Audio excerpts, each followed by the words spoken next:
अभय 10वीं क्लास का छात्र है। इस उम्र में उसे क्या पता कि प्यार का क्या सिला होता है। वो एक लड़की को मन ही मन चाहने लगा था और इस बात का एहसास धीरे धीरे होने लगा। एक दिन अभय अपने कॉलेज जा रहा था, तभी उसकी नजर लड़की की नजरों से टकराती है, जिसे देखने के बाद वह देखता ही रह गया और लड़की उसे कोई भाव ही नहीं दे रही थी।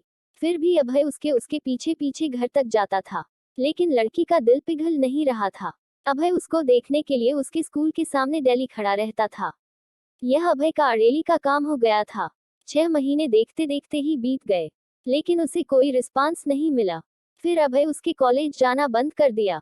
कुछ दिन बाद वह लड़की अभय के लिए बेचैन होने लगती है और उससे पूछती है, अब तुम मुझे देखने के लिए मेरे कॉलेज क्यों नहीं आते हो?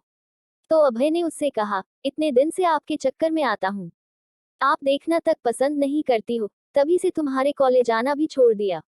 उस लड़की ने उससे कहा कि मैं तुम्हारी परीक्षा ले रही थी, तुम मुझे कितना दिन तक फॉलो करते हो? वैसे मैं भी आपसे बेइंतहा प्यार करती हूँ।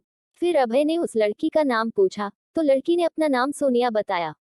उसके बाद अभय ने सोनिया को प्रपोज किया और सोनिया उसके प्रपोजल को एक्सेप्ट करती है। सोनिया और अभय का प्यार दिनों दिन बढ़ता चला जाता है। सोनिया और अभय इतना ज्यादा क्लोज हो जाते हैं, साथ में घूमना और पार्क में जाना, डिनर करना, शॉपिंग करना। अभय और सोनिया का प्यार इतना गहरा होता चला गया, एक दूसरे से बिना मिले रह नहीं पाते थे।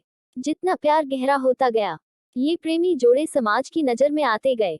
धीरे धीरे उनका प्यार इतना ज्यादा हाईलाइट हो गया, लड़की के घर तक बात पहुंच गया और घर वालों को उनका प्यार मंजूर नहीं था। उस लड़की के घर वालों ने उसका कॉलेज जाना भी बंद कर दिए और उसका सेल फोन भी छीन लिए और घर से बाहर भी नहीं निकलने देते थे। एक तरफ सोनिया अभय के प्यार के लिए तड़प रही थी, उधर अभय सोनिया के प्यार के लिए तड़प रहा था। वो एक दूसरे के प्यार में इतने मजबूर हो गए थे, सिर्फ एक नजर देखने के लिए तरस गए थे। और सोनिया के घर वालों ने उसकी शादी करने का प्लान बना रहे थे।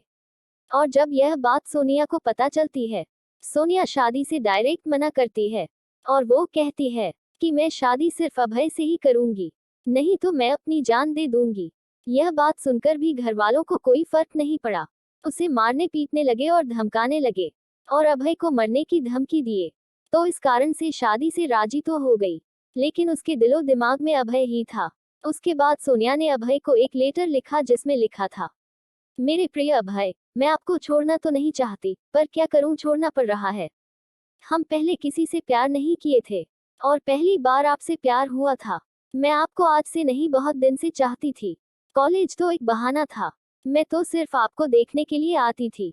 मैं आपको धोखा नहीं दे रही हूँ, मेरी मजबूरी है, ये आपकी जिंदगी का सवाल है और मेरे घर वालों ने मेरी शादी तय कर दी है। मैं शादी तो नहीं करना चाहती थी, लेकिन मेरी मजबूरी है, क्योंकि मुझे आपकी जिंदगी बचानी है और आपको मारने की धमकी दे रहे थे, इसलिए मुझे मजबूरी में शादी करनी पड़ेगी। प्लीज आप मुझे माफ कर दीजिएगा, आपकी मजबूर सोनिया। उसके बाद अभय भी सोनिया के लिए एक लेटर लिखता है, मेरी प्रिय सोनिया, मैं तुम्हें कल भी बेइंतहा मोहब्बत करता था, आज भी तुम्हें बेइंतहा मोहब्बत करता हूँ। मैं तुम्हारे प्यार के लिए कुछ भी कर जाऊंगा। अगर आप नहीं तो यह जिंदगी किस काम की होगी। हम दोनों ने एक साथ जीने मरने की कस्में खाई थी, तुम ऐसे ही मेरा साथ छोड़कर चली जाओगी। तुमने एक बार भी नहीं सोचा कि तुम्हारे सिवा मेरी जिंदगी में कोई भी नहीं है। सोनिया, मैं तुम्हें कभी भी नहीं भूल पाऊंगा। जब तक मेरी सांसें चलेंगी तो तुम्हारे नाम से ही चलेंगी। वो जिंदगी मुझे नहीं चाहिए जिस जिंदगी में तुम ना हो। सोनिया, जब से हम तुम बिछड़े हैं, तब से मैं तुमसे मिलने की बहुत बार कोशिश की, लेकिन तुम्हारे घर वालों ने मुझे मिलने नहीं दिया।